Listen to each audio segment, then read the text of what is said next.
Welcome to Spilled Ink.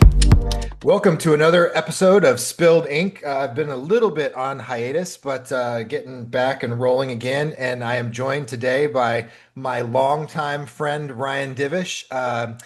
Ryan, I don't know if you have done the math recently, but I was just in my garage this morning looking through some old newspapers, and this Oh was my God. 20 years ago.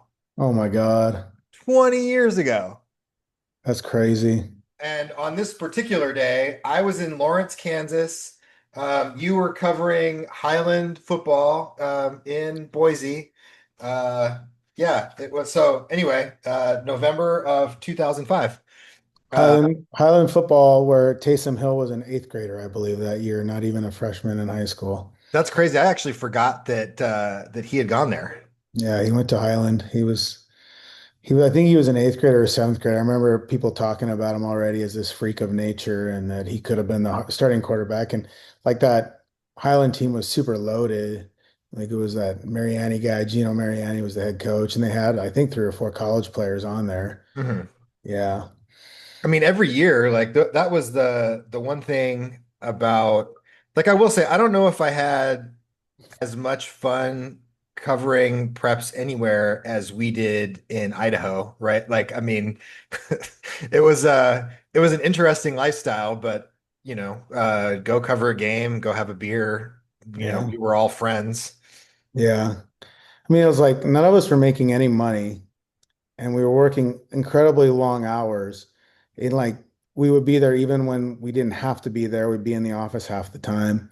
And like, yeah, I didn't know anybody in Pocatello, Idaho. I knew you and then when Brad Rill came in, like it was just the three of us. We hung out all the time, like that's who your friends were. And Mhm. all we did is sports. And like I worked probably harder and longer hours than I did at any point in my life. And like I said, it was the most fun because like we had creativity. We could do kind of whatever we wanted. Like there was no real holding us back. We could try different things and experience different things, experiment with different ways of covering stories. And I mean, I think that's kind of lacking now.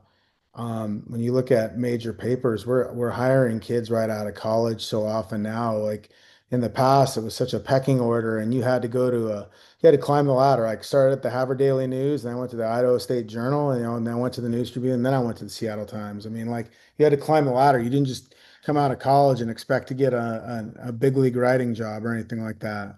And I Mhm. think because of that, the reporting skills and the writing skills that you kind of learn when you're doing the lower rungs and also the appreciation of having to design pages and take photos and all that stuff. Like I think that's lost on a lot of journalists as they come out of school or younger journalists. They never experienced any of that. Then again, what the hell was Twitter when it was 20 years ago? Yeah, I actually think actually when we were at the Journal, none of that. Like Twitter did not yet exist, or like Facebook maybe was just getting started, but Yeah, we didn't need it. I think I got my Facebook page right after I left the Idaho State Journal, or maybe when I was at, because before Facebook was only for college kids. Remember, you had to have the EDU Oh, address right, before you could right. do that. And I was so old, like college, I was 5 years, 6 years out of college before Facebook even came out. So like, I didn't have any of that stuff. Yeah. I was, it was pretty crazy. I think I lived in Pocatello for about 10 months. It was a long 10 months, I can tell you. Well, and I think I had you because I think I was there for 18, something Yeah. like that. Yeah. And I have mixed feelings about it when I think of, and the best part was getting to work with you and Brad Riddle and the stuff that we got to see, and the sports were cool. The people were great. It's an odd place, but I just like I have so many memories, like some of them not suitable for this conversation. Yeah. But like, I remember you guys like I think if I remember correctly, I made like $23,000 a year, and you guys helped me move into, I ended up qualifying for low income housing. And you And get that sweet apartment. exactly, for like nothing. Like I think it was like $350 a month or something like that. Yeah. Yeah, I remember I had my dog with me there and he'd sit in my vehicle during the fall or in the winter time and just sit in my vehicle and I'd go out and play with him, bring him into the office some, like I I had no money. When I left, I remember when got a job offer to go to the News Tribune. Like it was going into a football season, and I'll say this about the Iowa State Journal: they traveled with Iowa State sports, so like you covered it like a real beat. And so like that football season, they were supposed to be decent. So the News Tribune called and offered me a GA job. I'm thinking, I don't know, I have this opportunity to go do this and this with, build up some clips, covering Idaho State football. And then I think the News Tribune, the sports editor said, I'm sorry, but we can only pay you $39,000 a year. So sign me up. I'll be there because Yeah. I'm making like 23. Yeah. And then they countered and they offered me the journal offered me to, I don't remember if it was give me a different job or bump me up. We can bump you up to 29. I'm like, it's $10,000 difference. And at that time, living in Tacoma was pretty cheap. So I was Yeah. like, no, man, like that was a lot of money. Like and like I didn't have to design pages or do any of that stuff, do phoners. I just went out to write. And so, Mhm. but it helped shape me as a writer. That's for certain. Like I didn't, I would be a worse writer if I didn't have that experience because it's like, and it forced me to be like, in something a culture that's completely different. Like for people that don't know, Pocatello is 70 to 75% Latter-day Saints. It's a huge Mormon population. So it's a different culture there. I remember when I moved into my apartment, when I got my job, my parents and I went to Applebee's and we ordered a beer, each of us, and we are sitting at their table. And my dad goes, I don't think anybody else is drinking in here. And I looked around, not one other person had an alcoholic beverage other than me and my mom and dad. It was just a different planet almost, but it was good Mhm. for me. Like, you have to go experience some of that stuff. Yeah, no, I love that. And I think the kind of the crazy thing about what's happened since then is that we always seem to end up in like a similar place at some point, right? Like Yeah. then you go to the News Tribune, I end up at the Times, you're still at the News Tribune, I'm bouncing around UW, ESPN, and then we saw each other at the All-Star game and Mhm. in Miami and then back when I was doing that video room monitoring nonsense for MLB. Oh Uh, yeah. and so I don't know, like I think it's cool. I would have to say that you're probably professionally and the one person that has I've like kept in touch with the longest, which is like kind of crazy and has been fun. When you look at that journey, because I think in some ways, we're some of the last people that got to do it that way, right? Like Mhm. what do you think about when you look back on that? Oh, I mean, it is so weird just kind of how everything kind of played out for me. And then like, yeah, I mean, like, look at the guys we worked with, the people we worked with at the Ohio State Journal. Everybody had like big dreams of going somewhere, and I don't think I like one of the few guys that's still doing it, Hmm. like still writing. And then, I was in this sports journalism institute, where they took like 10 kids and you did an internship, and that's how I got my internship in Tacoma and eventually ended up there. I think maybe two kids out of my class of 10 are still in the business, and that for a lot of different reasons. I mean, like I I never thought, I kind of knew eventually, like I always joke that journalism would quit on me before I quit on journalism. Hmm. But yeah, it's just different. Like I think it's weird to say, and I sound like such an old man, but I think the path that we took, where you did have to go to the smaller papers and cut your teeth and learn at the most basic levels, I think is important because he has an appreciation for everything that you do. And I think you you don't have you're working without a net per se. You're just kind of doing it and you're going to make mistakes, but at the same time you get better from it. Whereas I think like now people come in and they just expect it to be a certain way. And because you have like a larger papers, you have a lot of things set up where you don't maybe learn as much. And that's why I think we see mistakes and, you know, ethical questions we see and, reporting. Like I remember when people are talking about building your brand as a reporter and all that stuff. I'm like, what the hell are we talking about? Like, I don't want people to know who I am. I just kind of want to do my thing. Hmm. And it's it's just the different mentality. I mean, how like, when I got to the News Tribune, it was all about blogs. Twitter wasn't really a thing, and you weren't posting stuff to Facebook and you're linking and all that stuff. And social media was there, but it wasn't the crush that it was now, but it was blogs and being instantaneous. And You had to do the Seattle Times high school sports blog, and I did the News Tribune high school sports blog, and like you're at a game and you're updating it and you're posting video and you're doing all this stuff.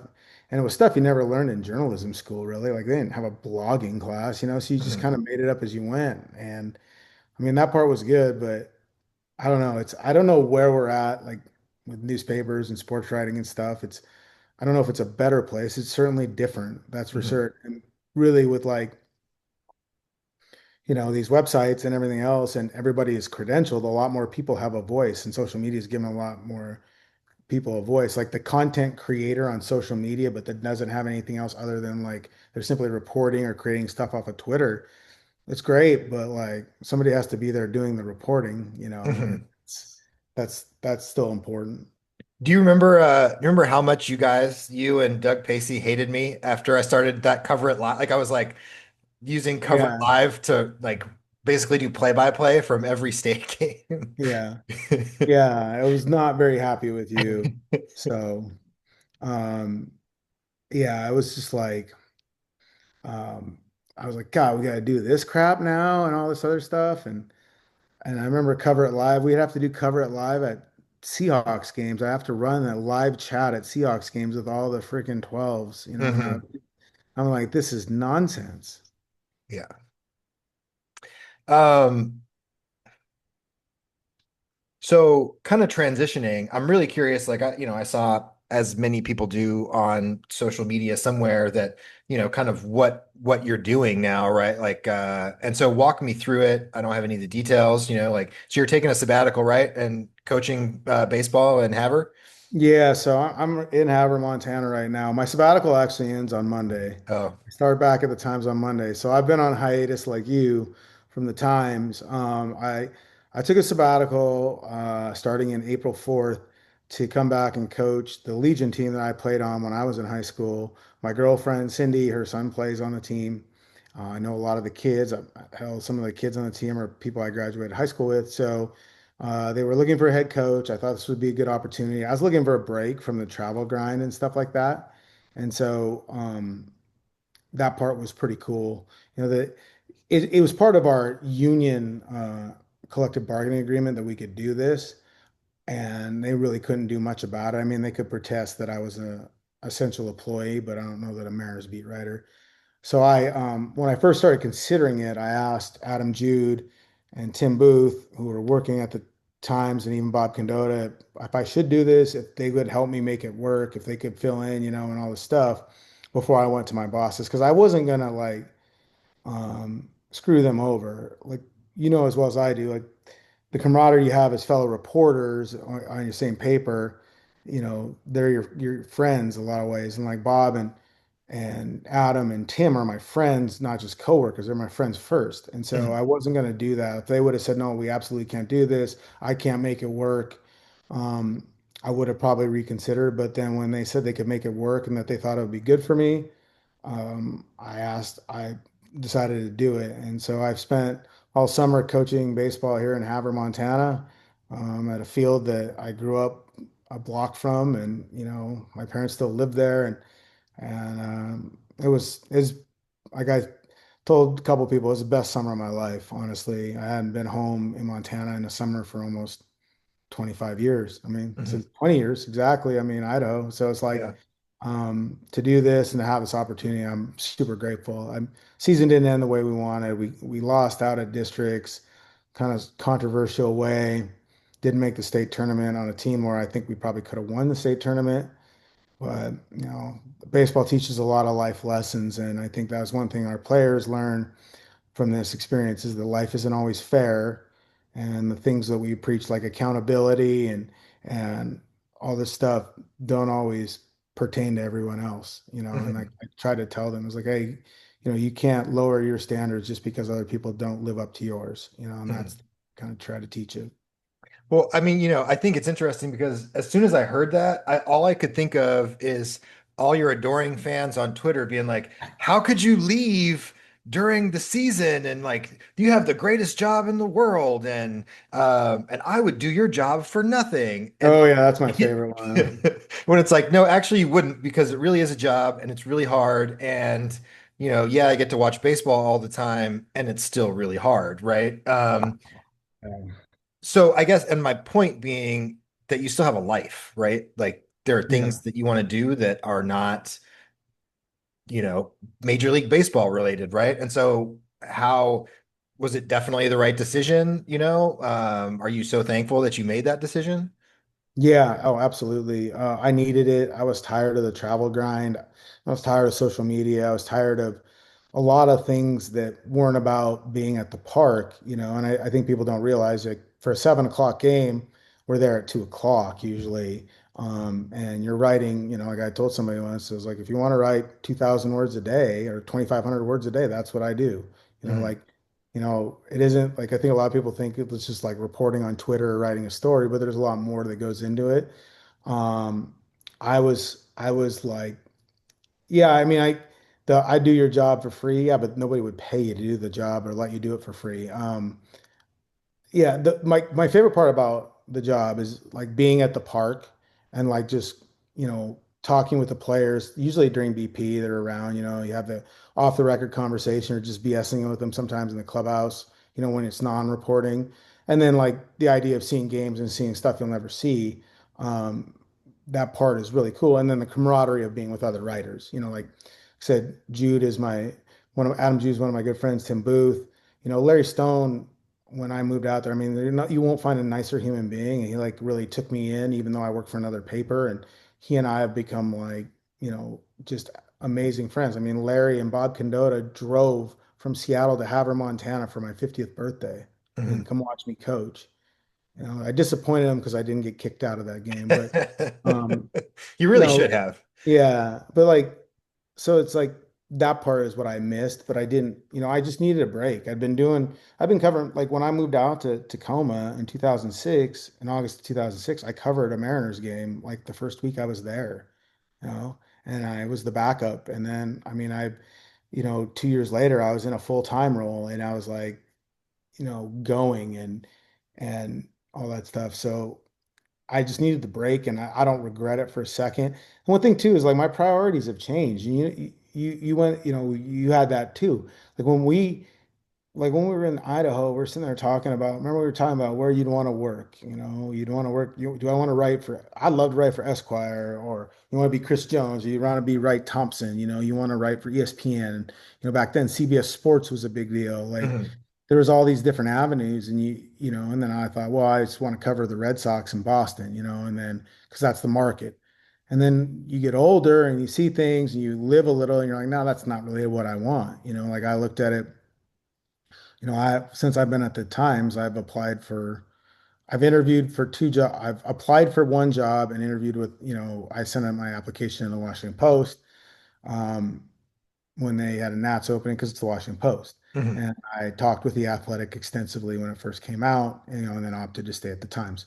I guess, recently I talked with the Houston Chronicle, but more that was just kind of feeling to see what was out there, seeing, Mhm. what papers are offering versus what we're getting at the Times. Um, but yeah, I don't know. I never like my perspective and my priorities changed. But like for the longest time, for most of those 20 years, like I was never in a serious relationship because like the job just wouldn't allow it.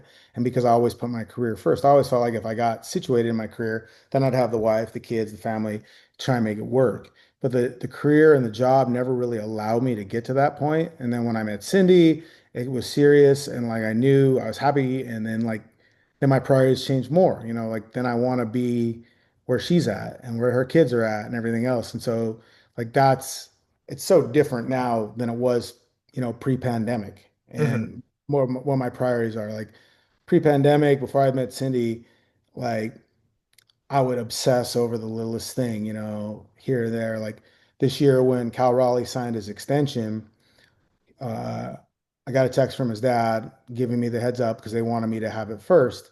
And then I tried to write it fast so we could have the link for our paper and do everything the way they wanted us to, and then pass and got it, And Mhm. so then like 5 years ago, I'd have broken a wall punching it, and all this stuff. This year, I was just kind of like, okay, well, that sucks. I tried to do the right way that they wanted it. Didn't work, but it's okay.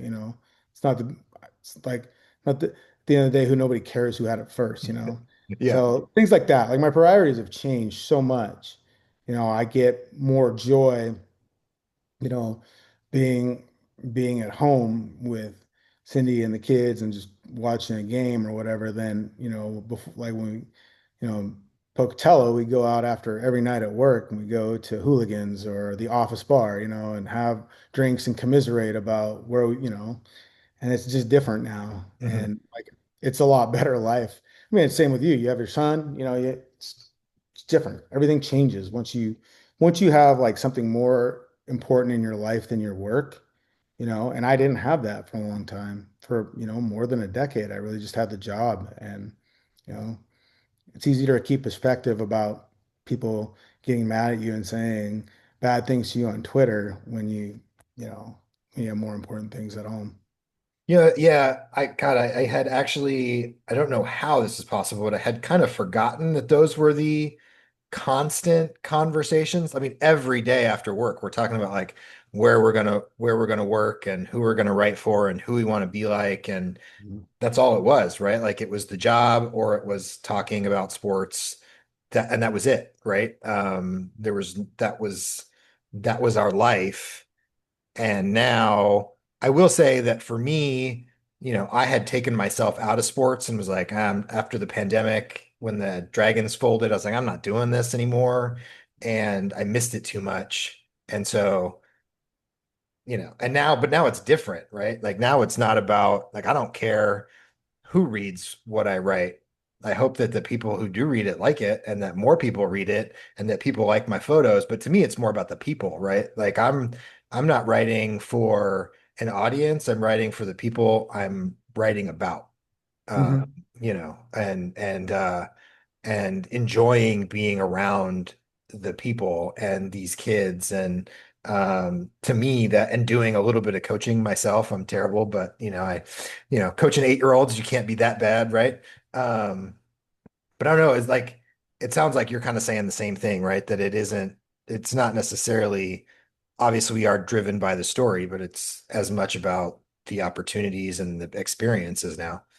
Yeah. And I mean, like I started to realize that, like I remember being at Griffey's induction, and I was at the induction party that the Mariners had, and I'm standing at the bar waiting to get a drink, and Cal Ripken's next to me, and Ozzie Smith is standing there, and you're just like, how the hell did I get here? I'm just a kid with a 3.4 GPA, really bad ADD from Havre, Montana, you know, and like, how did it happen? When I was in Japan and covering Ichiro's retirement, the thing too is like when I went to Japan that year, I got to take my mom, who's Japanese, and my aunt, who's Japanese, to Japan. They'd never been, and that same year, I got to take my dad to Edgar's Hall of Fame induction.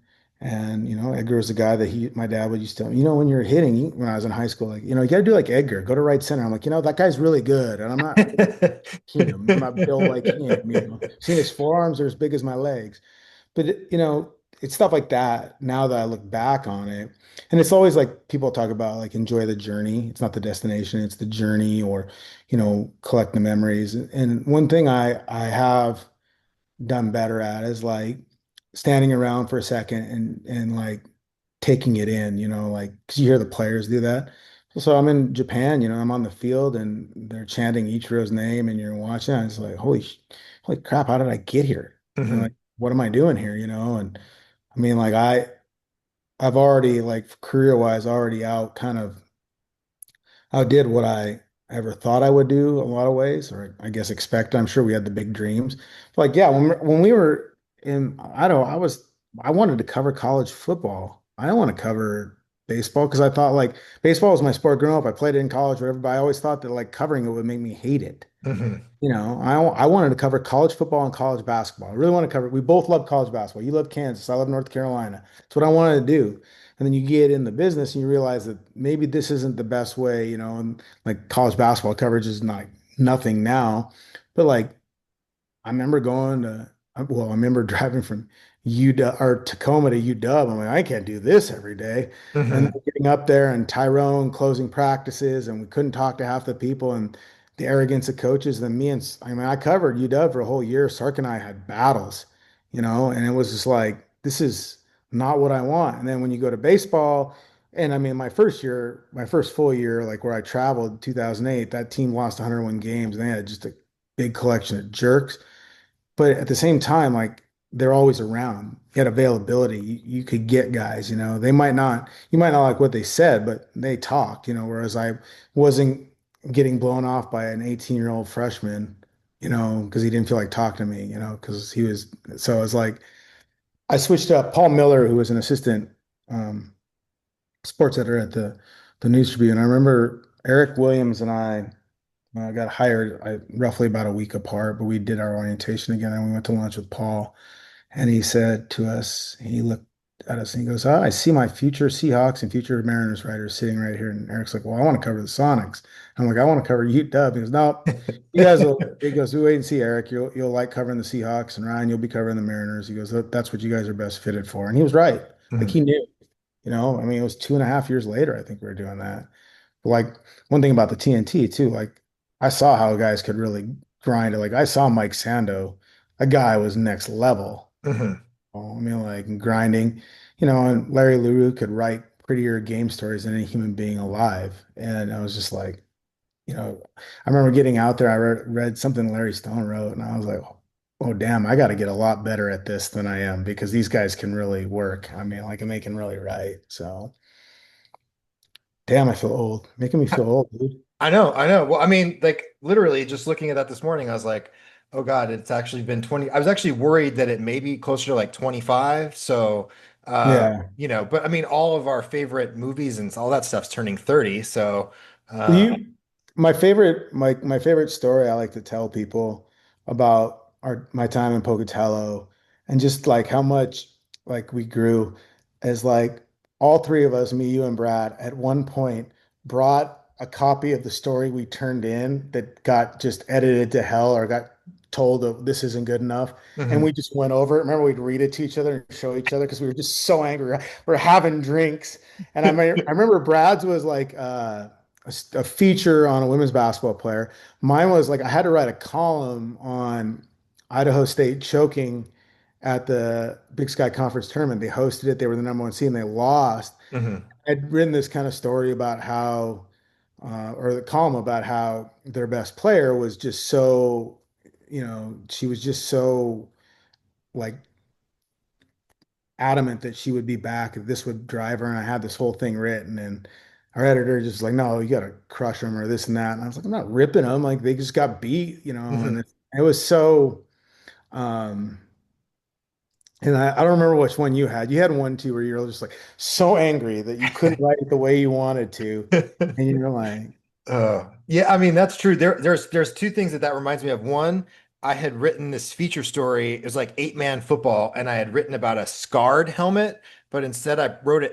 I spelled it scared. oh no. Yeah, and that was one of them. And then there was the first Idaho State football game that I ever covered by myself was at Eastern, and we had to do those grades, right? Yeah. And at the end of the grades, Connor, our former assistant sports editor, who I was really good friends with, and then sort of what very quickly wasn't, um, he gave the team an F in something, and I had given them like a C. And like the Oh, next day, Brady calls me and he's like screaming at me, why did you? And I'm like, bro, I gave him a C, you know? yeah.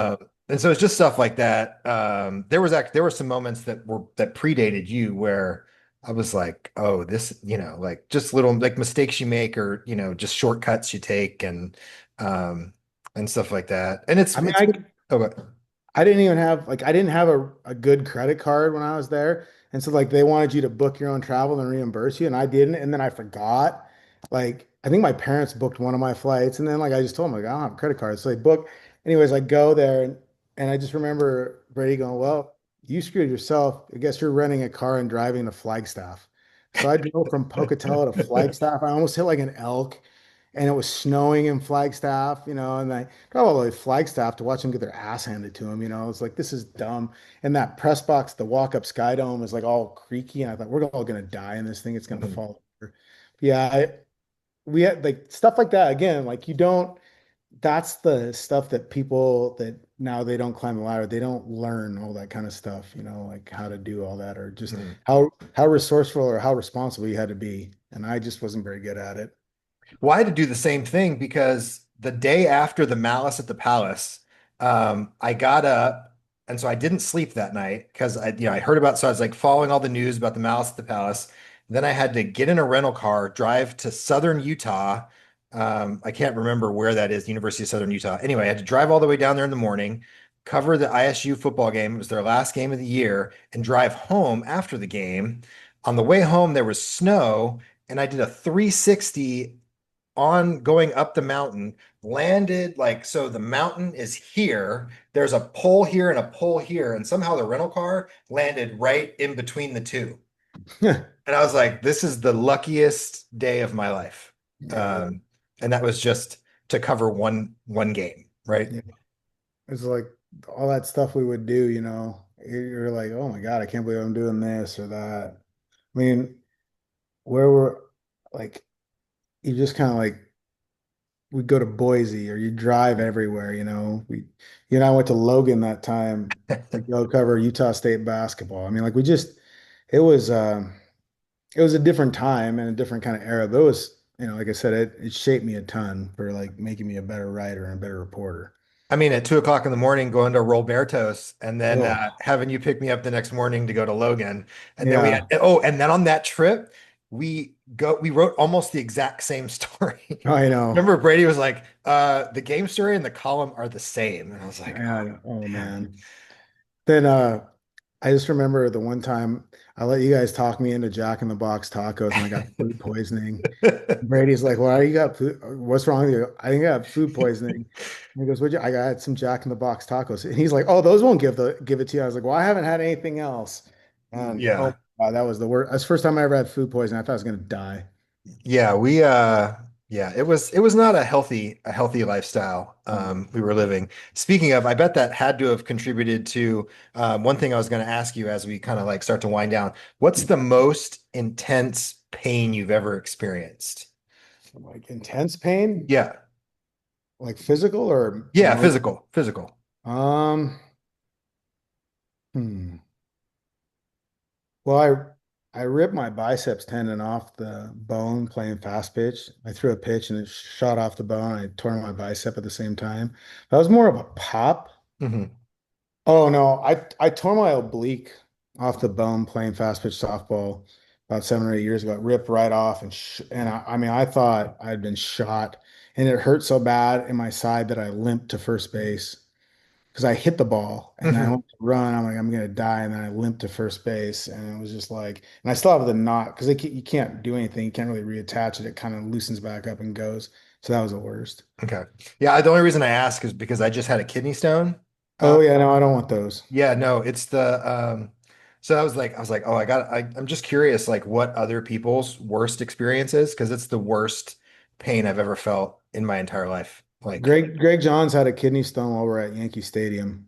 One of my like Greg Johns, another good friend of mine, yeah. like he had a kidney stone while we we're at Yankee Stadium. He had to leave. He just couldn't cover it anymore. He was white. Like he was white anyways, but like he just like I go, "You all right?" He's like, "No," and then I just remember he used to like to have a Coke, like with Hmm. dinner or sometimes like late innings, so that little pick me up. Hmm. And I never saw him drink another soda. All he drank was water just because he's like, I'm never having these again. Yeah, Like, it's actually funny because that you say that because I've got water right here and I've been a Diet Coke guy for like a zillion years and I'm like, I don't know if I can, I mean, I don't know if I'm gonna be able to resist not having them, but yeah, I'm like, I've totally changed all of my thoughts on like what I put into my body because of that. yeah, So my dad gets them, and like if I have really high iron content in my blood, so if I don't get my blood taken drawn every 6 weeks, I am susceptible to them. So I don't. I make sure every 6 weeks I'm giving blood, and I try to drink a lot of water every day. that's actually a good point because I have that same thing, but I don't donate blood like I should. So Yeah, it's a good reminder. yeah, Um, Anyway, well, we're kind of running out of time because, as I tell people every week, I have the free version of Zoom because I don't make any money. But I really appreciate it. I did want to say that, contrary to the grumpy persona that you have on Twitter. I will say that you are one of the nicest people in the industry, and you've always been a good friend, and I'm really appreciative of you. You were the person who introduced me to Ken Griffey Jr. for better or worse.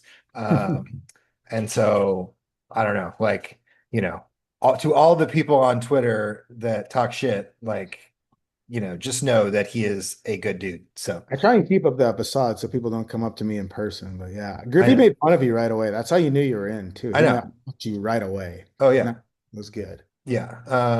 So I don't know if I actually saw him again, if he would, I mean, I guess I look enough like my dad that he probably would. Yeah.